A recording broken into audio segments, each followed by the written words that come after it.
Welcome to the Look Good, Move Well podcast. How did you have your coffee this morning? Same way as always. Which is what? I make a Chex pot and I pour that over some heavy cream and it's freaking delicious. What beans are you brewing these days? Yeah, I get this Phil's subscription and I'm really into the Silken Splendor and the Tesora. Those are my two go-tos, but I mix it up a little while. Nice. Once in a while. How about you? Wait, so you get to pick the beans or they just send you? Oh, yeah. No, I'm on a subscription where I can pick which ones I want, but I usually get the same ones every time. Got it. Right on. Yeah. Do you do the Phil's ever or you get your fancy? No, I gotta be honest. Coffee. I went a little, Phil's has kind of fallen down my list of it used to be kind of more on the premium side and I don't believe it is relative to what I've explored out there. I'm just drinking. Now going to Phil's yeah. and having them brew me a cup of their coffee with the way they brew it. Magic. It's special. It's really it's a very good experience, but the beans themselves they don't do it for me. It's a kind of, I find them to be beans their roasting profiles tend to be on the darker side. Even their light roasts are darker than most light roasts that I'm brewing, and without cream, it really doesn't do it for me. With cream, it's a good cup of coffee, but not even. And yeah, so that's where I'm at. Okay, well, fine. But hey, I love Phil's. I love the brand. I love the place. I love going there. I just not buying their beans for my coffee bar. Fair enough. Megs loves them. Yeah. And I was buying it for her for a long time. Throw it in her spin coffee maker. She would love that. Yeah. Well, what beans do you recommend right now? Well, the three Northern California. There's 4 Northern California roasting, companies that I like. There's Temple, which is out of Sacramento. Sure. They're actually out of Davis. There's Verve, which is out of Santa Cruz. Yep. There's Equator, which is actually right here in Marin County. And I'm totally having a brain fart. But there's a what's the brand out of Humboldt? Man. Anyway, I've been supporting the Northern California companies, but actually, this follower of ours knows I'm really into coffee. He has a roasting company I believe it's on the East Coast, and he sent me something that's called Tala, Tala Coffee Roastery, and I had been on a subscription of Equator, and I'd just been kind of getting a couple of their different espresso roasts and some of their single origins, and I liked them a lot. And then he sent me his favorites, and I was like, I got to get back to exploring different companies out there. So anyway, but I did a espresso this morning and a pour over with the V60. V60 is a type of pour over ceramic with it's a particular type of also filter that goes with it that you buy from a brand called Hario. Mm-hmm. Yeah, That's I do it? the origami when I do a single cup. Yeah. Got one of those on the brew station right now myself. Yeah, they're nice. They're pretty. They really are pretty. I got the pink one. Yeah, I have pink, purple, white. Yeah. Got a few colors too. Yeah. It's pretty. Goes with that. I have the pink kettle. I have the pink kettle too. Yeah, that's what I have in my office. Nice. Yeah.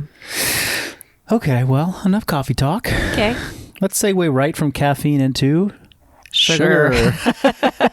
What else goes with caffeine? Sugar. Sugar. Yeah, we got some really great questions that came through, and I think you have them in front of you. But anything you want to lead off with before we jump right into the questions? I'm excited to talk about this because this is a topic that I regularly am in a relationship with. I'm not necessarily going to say I struggle with it. I'm going to say I'm in a relationship with it. Yeah. Yeah. For sure. And I look forward to hearing about your relationship. I know we'll dive into it today. Yeah. Yeah. All right. Let me find the question. This is from Ryan. Thanks for writing in, Ryan. I'm curious what people mean when they go off sugar. How wide-reaching is that? Do they exclude whole foods with natural sugars in it? Do they never eat fruit? Seems like there's probably some healthy ways to have this in your life, and then probably a lot of extreme social media ways to do it that aren't sustainable. Just curious. Oh, also, Ryan has been 3 years on pump and never looked back, never been happier. Ugh, killing it. Dude, that's a great way to get your question to the top of the queue. Oh, heck yeah. just kidding. We love all questions. Well, I don't know. I think when people are talking about going off sugar, they tend to be talking about like the really refined sugar, like the processed sugar. So just to really make sure that it's crystal clear, because I think there's a lot of confusion around this. You know, sugar is just another way of talking about carbohydrate. Carbohydrate is sugar. Now, there's a lot of different ways that carbs are found, like in the different forms that they come in, right? Yeah. You got your breads, you got your pastas, you got your cereal, then you got your honey, your maple syrup, your table sugar, juices, fruit juices. Then you mentioned fruit, like an orange has got some sugars in it, right? Mm-hmm. But even like, you know, asparagus and broccoli, cauliflower, garbanzo beans, like they have carbs in them too. Maybe not as much as the equivalent, you know, candy bar, but in terms of size, but it's still got some carbs in it. And when any carbohydrate undergoes some form of, you know, some digestion in the human body, we break all that stuff down, and then eventually what actually gets absorbed into the bloodstream is these sugars. Basic, simple carbohydrates broken down into their little, you know, most foundational elements, monosaccharides. And I think that's a misconception. So it's like, hey, going off sugar means I'm just going to go off all carbs, because everything turns into sugar at some point. What stands in the way of, you know, getting a sugar from a food into our bloodstream is the fiber, is how it's packaged into complex carbohydrates, right? Because if you start with a complex carbohydrate that's got a lot of fiber, and, you know, in order to get down to those simple individual components of sugar, you got to break down the fiber, you got to break down the complex carb into simple carbs, and then you can digest it. Versus if I just ate a Starburst, right? That's just like pure simple sugar going into my body, and then that can be absorbed quickly. So it's a matter of how quickly does the carb get into the bloodstream.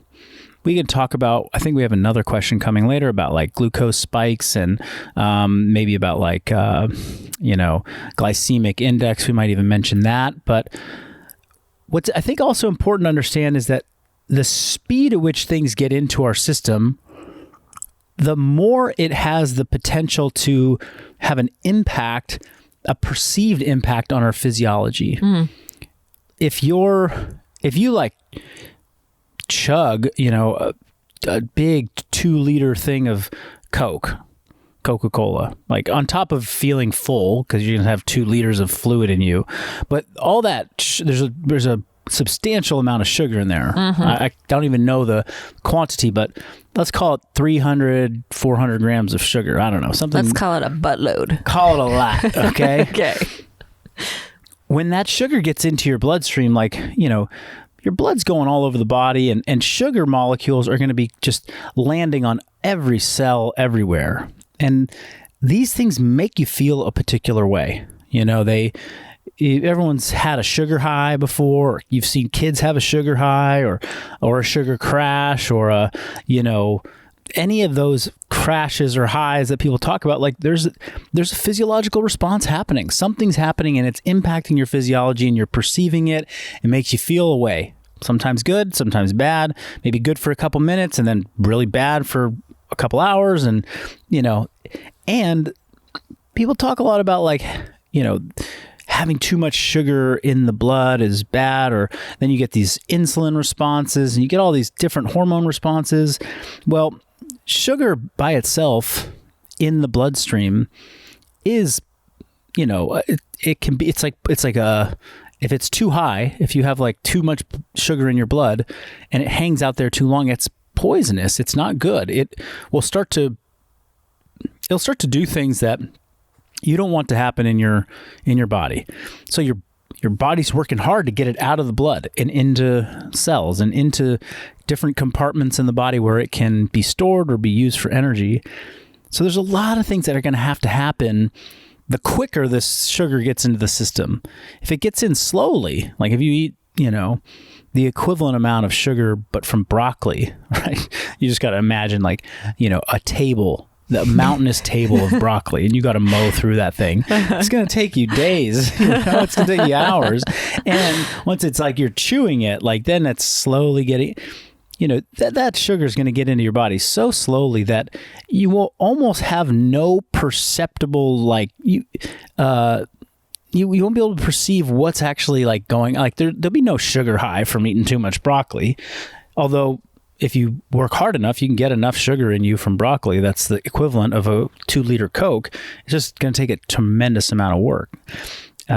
So that's just to set the stage for going off sugar could mean anything. We don't know. But what I believe is that most people are talking about, let me get away from the most refined sugars that are out there.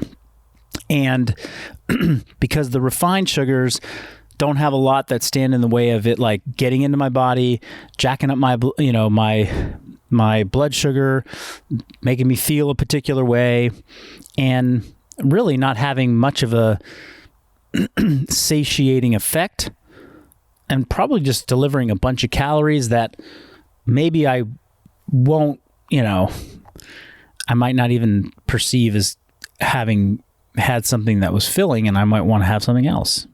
Yes. Well, that's how I think about it a lot when I am in a mode where I think to myself, I need to go off sugar for a while or reset my relationship with sugar so that I can avoid those intense brain cravings and that addictive nature of how sugar impacts my body. And I can really tell when I'm getting close to that point, because it feels like I'm losing control of the amount that I'm taking in, where when I feel like I'm in a more balanced relationship with sugar, it's more being aware of those energy regulating effects of having whatever I may be eating, whether that's sweet potatoes or rice or Starburst or cookies or whatever it is, just knowing that I have an even keel to the quality of my energy throughout the day. And I'm not hitting those, oh my God, I need to go home because I'm so exhausted right now from having a big brain and physical output at work, and just eat a bag of Starburst right now because I just need that brain energy and then I'm going to crash. And, so I think there's, like you say, there's so many different ways to approach it, but just to set a little bit of context for one way that you could think about it is noticing the impacts of sugar on your energy fluctuations and as well your level of craving around it, and taking that information into account when you decide, okay, maybe I need to step back from this or cut this out or go off sugar entirely. Yeah, no, that's a great way to think about it. And, just to give a little physiology behind that, I talked about the blood sugar spike because you just ingested a bunch of sugar. Well, the blood sugar spike has one feeling and one, interaction with our physiology. Maybe maybe that gives somebody a heightened sense of focus, or maybe it kind of gets them super distracted because they've got something going on. They can't focus their energy, but there's sort of like the blood sugar spike.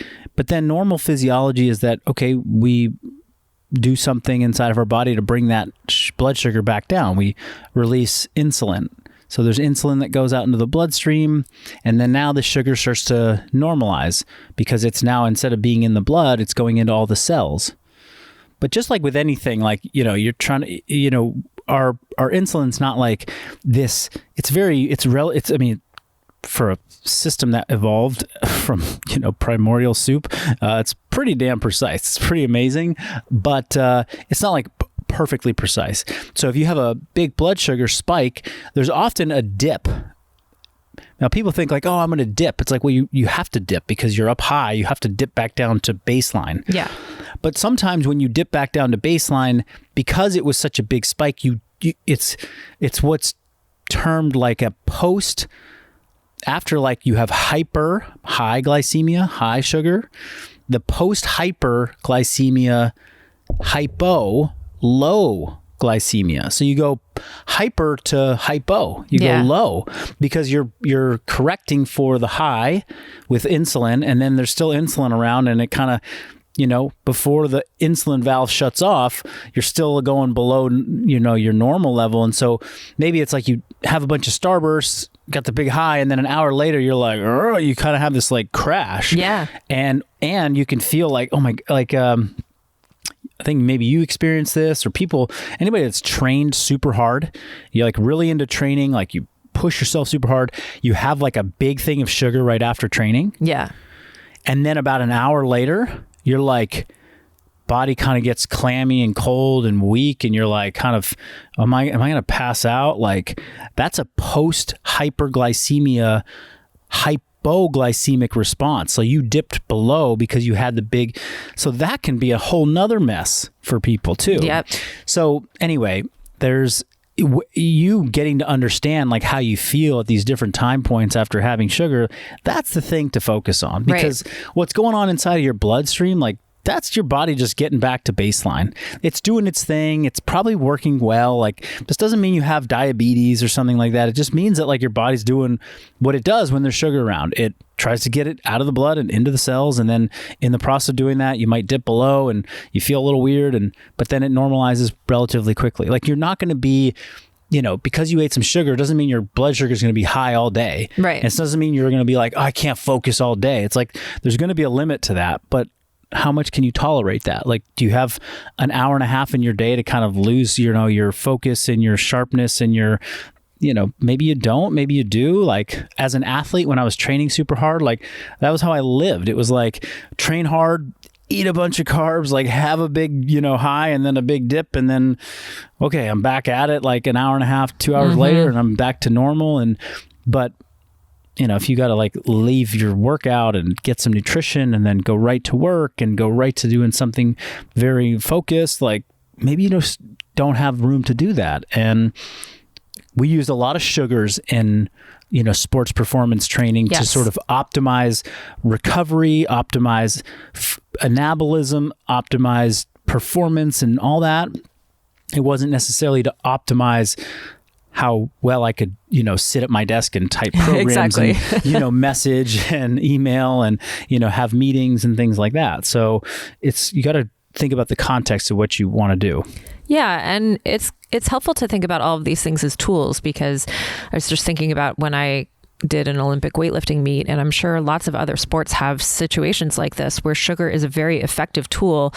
A lot of Olympic weightlifters will have some sugar, like a candy bar, or I had like a bag of gummy bears in between the snatch and the clean and jerk, because you got to ramp up your energy and do this like, oh, I have 3 snatch attempts, boom, boom, boom. And then you have to wait to warm up for the clean and for them to reset. And there's this downtime. And so that's a perfect time to have sugar to like ramp up your energy. You can go out there and clean. And then after the competition, you're like, okay, now I'm done.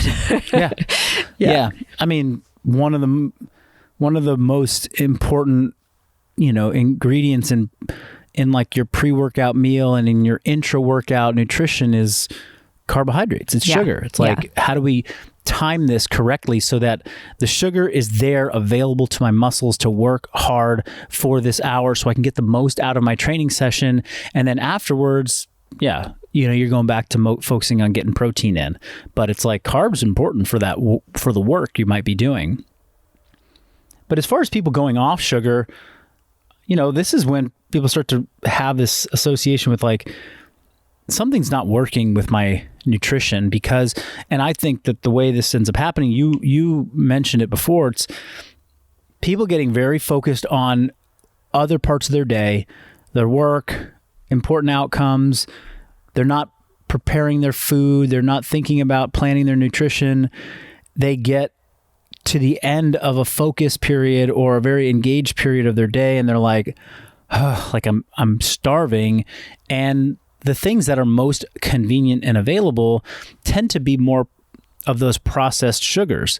It could be in the form of a bag of Starburst, or it could just be like, I grabbed a soda, I grabbed a juice, I grabbed a smoothie on the way home, which is a ton of sugar. I reached for a bag of, some carb that was processed. Chex Mix. Yep. And that then kind of makes the whole situation worse, where it's like, okay, that is a very short-lived, fulfilling, like, I got that, okay, that fixed this feeling I was having, like I got something in my system. But then within like another 45 minutes or an hour, you're like, I need more of that, or I need the next thing, and I don't have that prepared. And it can just be a vicious cycle. So people are like, God, I gotta just knock that off. Like, I'm done with that, know? But then you have to replace that with something. Yes. Otherwise, you're going to just be, that's been your fuel source. So we go to start filling in with other fuel sources, more complex carbohydrates, more proteins, fats, things that require more preparation, thoughtfulness in order to get into your system because they're not as readily available. And once you start to make those changes, if you swap out the Starburst for an apple, it's like, they both are sugar, but the apple is going to have a very different impact on your body because it comes with some fiber. So there are some more complex, sugars in there that take a little bit more to break down. It's not just like a juice. It's not just like, literally glucose in a cube form. Swapping these things out for other carbs or sugars can still be good. So I don't believe this is like, I'm getting all sugars off my plate. And I think the fruit conversation deserves talking about just a little bit, because I do believe that people want to, it's starting to be less so because people are realizing this was kind of crazy, but like demonizing the idea of fruit. Yeah. I think where that actually stemmed from was that there was a long period of time where people were like, high fructose corn syrup is the devil. And it is not good. Right. But it's not that much different than just regular sugar. People are like, oh, my Coke doesn't have high fructose corn syrup in it. It just has regular sugar. Like the Mexican Coke doesn't have high fructose corn syrup. It's got like real sugar in it, which people are like, I think somehow people are like, that makes it better. It's like, it's still sugar. And fructose has got a couple qualities about it that make it maybe worse, but high fructose corn syrup is like, I don't know, the percentages, it's like 55% or 60% fructose, as opposed to regular sugar is 50-50. It's like half and half. It's like, it's not a matter of like, this one has 100% fructose and the other one has 0%. They're relatively close. It's not like this massive difference. So anyway, back to the high fructose corn syrup getting demonized as the cause of all things bad in, metabolic dysfunction and diabetes and blah, blah, blah. Then people are like, well, fructose is bad. Fruit has fructose in it, which is true. Therefore, don't eat too much fruit. I mean, that's just a bunch of fructose. That's like drinking Coke. And it's like, whoa, that was a huge stretch. Yeah. It was. Yeah. You know, and I'm guilty of kind of getting caught up in that narrative, you know, during my paleo days was like, hey, let's eat, you know, paleo, but just take it easy on the fruit. I was like, what the fuck? You know, that was too much.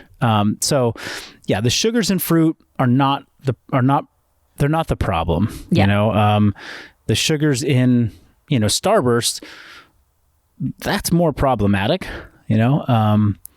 Can you eat a Starburst and still be a healthy person? Sure. But, you know, if that's your 3 o'clock, like, go-to every day, it's probably not helping you feel your best and enjoy the last couple hours of your day. And, you know, it's probably taking the place of some other nutrients that you could be eating that might make you feel great, not only that evening, but the next day and the next day. Yeah. Well, I'd love to pass on some advice you gave me years ago when I was in the height of my Chex Mix fixation, because that was my go-to at that time of day. That was always an issue for me, of that transition point. I was going to pick up my kids. I was in the car. I didn't have time to really prep or eat anything.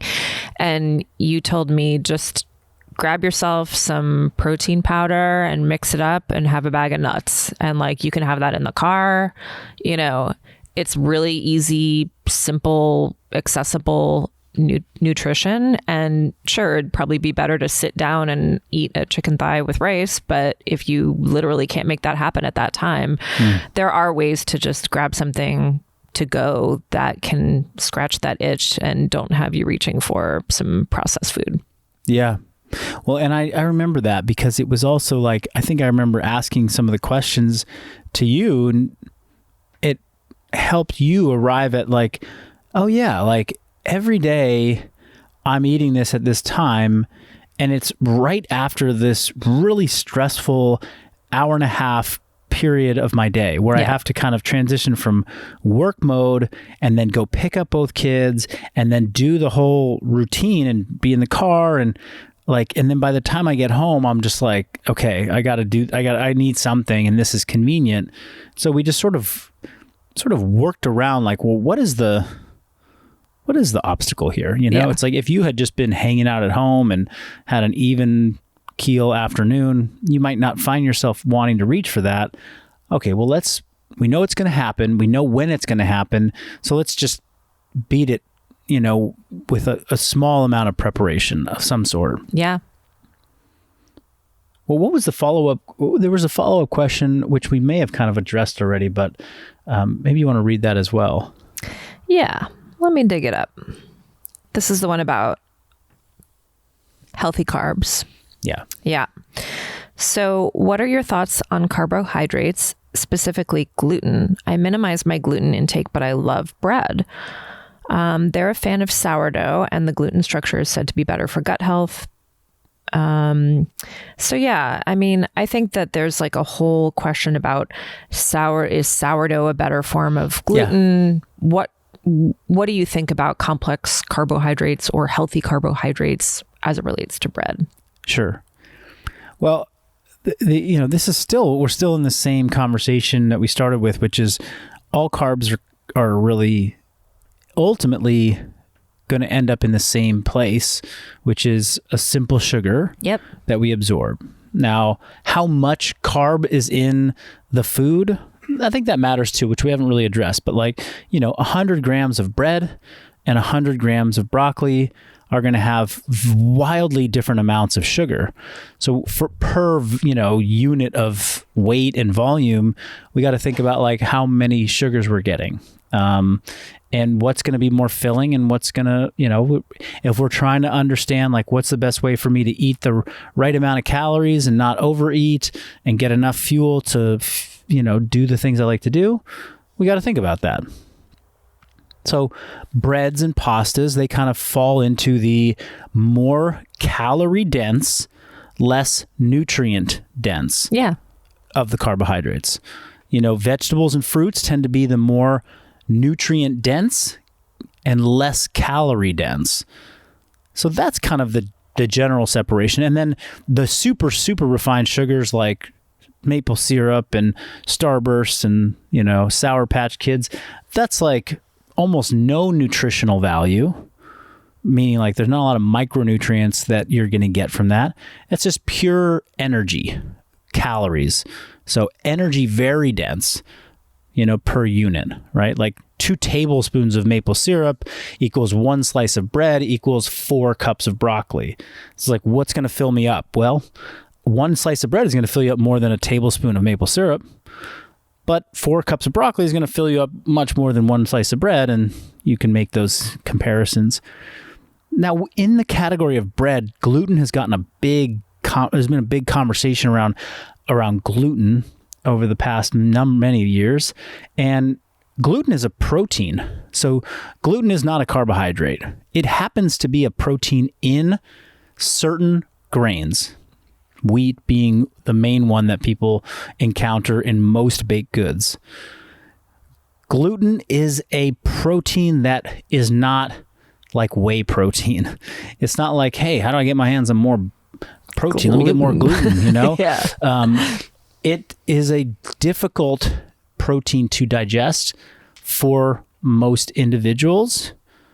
Arguably all individuals, like the human digestive system is not really well equipped to digest gluten as compared to other proteins.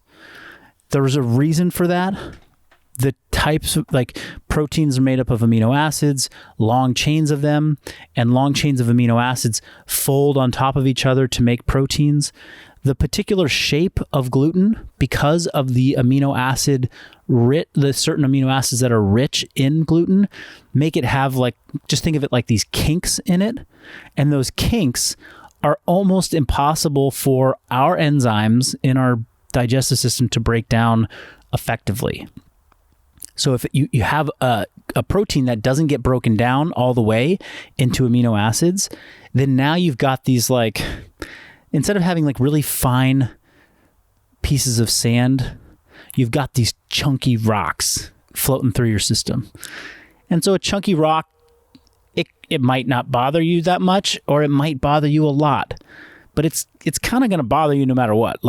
It's not like, when you walk on a rocky beach versus a soft sandy beach, some people have tough feet and it doesn't bother them too much, but it doesn't feel as nice as the soft sand, so that's kind of the thing with gluten, is that it's not optimal for anybody, but is it the thing that's creating a massive problem in your health? For somebody who's celiac, which is like a diagnosis for somebody who is gluten intolerant and allergic and it's like a medical condition, that person really has clinical grade allergy to it.